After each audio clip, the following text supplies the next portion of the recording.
Good morning. Today's Mishna, Brura, chapter 100 and the beginning of chapter 101. Tfilat HaMo'ed, the prayer for the times. In other words, Yom Tov. And Tzarich L'Sader, you need to organize. For Sif Echad, and there's one paragraph. So he says, Tfilat Shel Mo'adot, the prayers of the special times of Yom Tov, Veshel Roshei Chodashim, and of Rosh Chodesh, Tzarich Lehasdir Tfilato. He needs to arrange, organize his prayer. Kodem shitpalal, before he prays, kedei shetei shkura bafiv, so that it will be rehearsed in his mouth. In other words, it needs to be that the prayer is, he needs to go over it, rehearse it, go through it a few times, so that when he gets to the prayer, he's able to say it without getting stuck or stumbling. Don't just arrive at the Amidah and realize you don't actually know how to say it. The Ramo says, V'yeshomrim, some say, Davka k'shemit palalim al peh, only when they pray off by heart. Aval k'shemit palalim mitoch hasidur, but when you pray from a sidur, mutar, you're allowed to go straight into it. Deharoeh mashemit palal, because he will see what he is praying. V'chein nohagin, and that is our custom. So the Mishnah Brura says, V'shol Roshei Chodashim, the prayers of Yom Tov and Rosh Chodesh, Kain hagirsa. This is the text in many books, Uvavir HaGra, and in the explanation of the Gra. What does he mean, Rosh Chodesh? Tfilat Musaf, the Musaf prayer. V'atam, the reason is,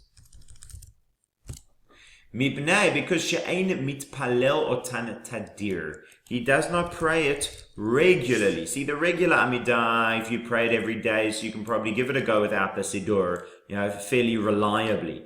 Ele leprakim, but you don't pray it regularly, only leprakim, at times, at sections, from time to time. Ein ragil behem kol kach. He's not so regular in them, he's not so used to them. Uvefri Magadim b'shem abach, uvefri chadash katav, the Pri Magadim wrote, Du adin, same law, Ya'alev Yavo, the Shacharit, Ya'alev Yavo of Shacharit, or Vimei, v'chulei, the Chanukah v'Purim, or the special editions for Chanukah and Purim in the days of Matijah, or in the days of Mordechai and Esther. Gamken also, Tzarich lehasdir mitchila, you need to rehearse before, or sheyitpalel mitoch hasidur, or that you should pray from the Sidur. Uvishurei Knesset HaGadola, and in the book of Shirei Knesset HaGadola, Tama, he was bewildered, Al minhag ha'anashim, the custom of people, she'mekilin, who are lenient, b'chol ze, in all of this, litpalel ba'al peh, who pray off by heart, va'ena mesadrin mitchila, and they do not organize it, do not rehearse first. She'en yodal ma'samchu, he does not know on what they rely. Who gave them permission to just jump into these things to kind of start your davening off by heart? Va'ayin b'shar tshuva, tagling the shar tshuva. Ulechadchila, in the first place. Bavadai nachon, certainly it is correct, lizaher, to be careful, litpalel b'Chanukah Purim u'Moadim Rosh Chodashim al kol panim tefillah rishona mitoch hasidur v'dai. To pray on Chanukah, Purim, Yom Tov, Rosh Chodesh, al kol panim, at the very least, the first prayer from a sidur v'dai, and that is sufficient. So in other words, for Chanukah, by the end of Chanukah, maybe you already have your Bimei Matijah ben Yochanan going at all Chashmanav V'nav Keshe Amdar, right? You've already learned how to say it by the end of Chanukah. So as long as you've got the first few prayers from Chanukah until you feel that you are comfortable with it, that is sufficient. Until you actually are comfortable with it. Keshe mitpalim al peh, when you pray off by heart. Katav machzit ha-shekel, right? Shelo kedin noagin ha'olam she'omrim birkat kiddush levana ba'al peh. It is not like the law that the world does the custom. In other words, it's not proper that the world goes ahead saying the blessing of Kiddush Lavanav, sanctifying the moon, off by heart. Va'einam mesadrin otam mitchila, and they do not rehearse it first. Ein b'shari tshuva, so again, the moon, the blessing of the moon, that should also be rehearsed or said from a book. Mitoch hasidur, from a sidur, utfilot ufiyutim shechamur perusham, and tfilot and piyutim, that's religious poetry, that's part of the, you certainly used to be part of the davening for Rosh Hashanah Yom Kippur, there's still some of them there. Shechamu perisham, it is difficult, their explanation. In other words, these are complicated words and poetic language, so tzarich lahasir tchila, there you certainly need to rehearse it first. V'lo mahani sefer bezen. A book doesn't help with this because they're all kinds of poetic conjugations of the words that even if your Hebrew reading is generally pretty good, these are things that you would really need to take some time to go through. Now, chapter 101. Shetzarich lechavein b'chol habrachot, needs to focus on all of the blessings. V'sheyachol yitpalel b'chol hashon, and is able to pray in any language. Hamitpalel tzarich shechavein b'chol habrachot. Somebody who prays needs to focus, have intention for all of the brachot. V'imani yachol lechavein b'kulam. If you cannot focus in all of them, lefachot, at least Yechavein be'avot. At least he should have intention for avot, fathers. That is the first bracha, Magen Avraham.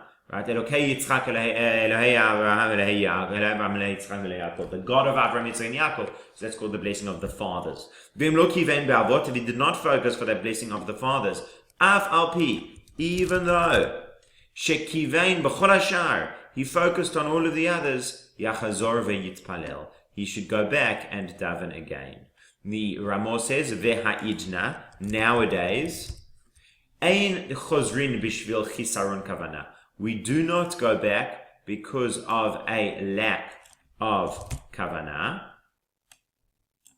She'af b'chazara, because even in going back, karovhu, it is close, it is likely, shelo yechavein, that he won't focus. Imkain, if so, lama yachzor, why should he go back? Number 2, lo yitpalel belibo levad. He should not pray in his heart alone. Ela mechatech hadvarim besfatav. Rather, he should mechatech, literally cut. But what it means is enunciate the words with his lips. Umashmia leoznav balachash, and make heard to his ears in a whisper. Velo yashmiya kolo, and he should not make his voice heard. So don't raise a voice, but you do it in a whisper. But you must hear it. You must say it and you must hear it. Vim eino yachol lechavein balachash, and if he is not able to focus in a whisper, so it doesn't help him really concentrate, mutar lehagbiya kolo, it is permissible to raise his voice. Vahanimili, these words, Beino levein atzmo, when he is by himself. Aval betzibur, but in a community, asur, it is forbidden to raise his voice. De'ati lemitrad tzibura, it will come to bother the community. The Ramo says that imashmiya kolo beveito kashemitpalel, kedei sheyilmedu mimenu v'nevato. And if he raises his voice at home when he prays, in order that the members of his household will learn from him, so people will see and learn that he is davening mutar, then this is permissible. So for example, you have a little child who doesn't know that the parent says brachot because they're always saying it quietly, so the parents would be permitted to, certainly to say brachot out loud, but even to do the amidah out loud. See the Mishna Brura. So he says, Hamid Palel, when you're praying, V'yargil adam atzmo, a person should accustom himself lechavein al kol panim b'chatima shel kol bracha, to focus at least for the conclusion of each bracha. Shechavein, you should focus, hainu perish hamidot. What does it mean you should have focus? The explanation of the milot of the words. Al kain, therefore, ma nachon me'od le'amonim, it is very correct for the masses, sheyomedu farish hamilot shel kol hatfilah, that they should learn the explanation of the words of the entire prayer. V'al kol panim, at least, shel birkat avot umodim, the blessing of avot and modim, bevadai, certainly, yesh chiyuv, there is an obligation, alav on him, leida v'uro, to know the explanation. Be'avot, ki hu sidur shvacho shel makom, because this is organizing the praises of Hashem. Al kain eino bedin sheyehi az poneh levavo ledvarim b'cherim. Therefore, it is not in the law, it's not appropriate that he should be turning his heart to other things. I'm busy speaking about the praises of God, and meanwhile, I'm thinking about my shopping. V'yesh poskim, there are halachic authorities. That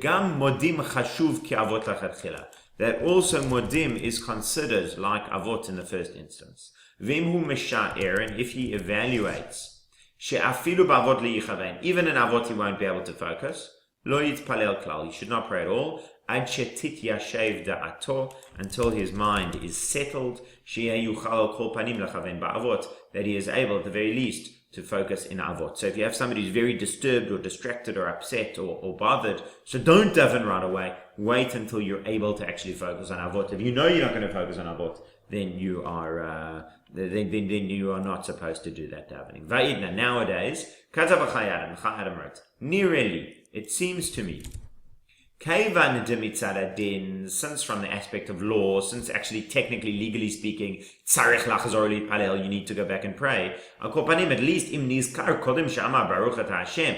If you remembered before you said blessed are you Hashem b'sof bracha at the end of the bracha, yachzor lomar mei Elokei Avraham. You should go back to say God of Avraham, God of Yitzchak, God of Yaakov. So even though once you finished that bracha and you realize you didn't focus, you shouldn't go back to the beginning. If you have not yet finished that bracha and you realize you didn't focus, so then you should go back to the beginning.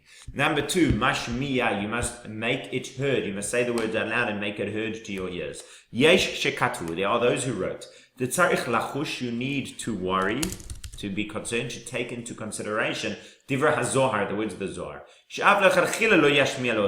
That even in the first instance, you should not make heard to your ears. The Zohar says you should whisper it so quietly that you don't hear. However, the Magen Avram wrote, there is no proof from the Zohar to this view. And the Gra wrote this as well. That really the opinion of the Zohar is also like Shulchan Aruch. In other words, both of these great sages are of the opinion that those who said the Zohar says you must say it quietly actually misunderstood the Zohar. V'kein katvu Shari Achronim, and so too other later halachic authorities wrote, Shetov yoter lechatchila, it is better in the first instance shashmi lo zanav, to make it heard to your ears. U'v'diavad, and post facto, lechule alma, everyone agrees.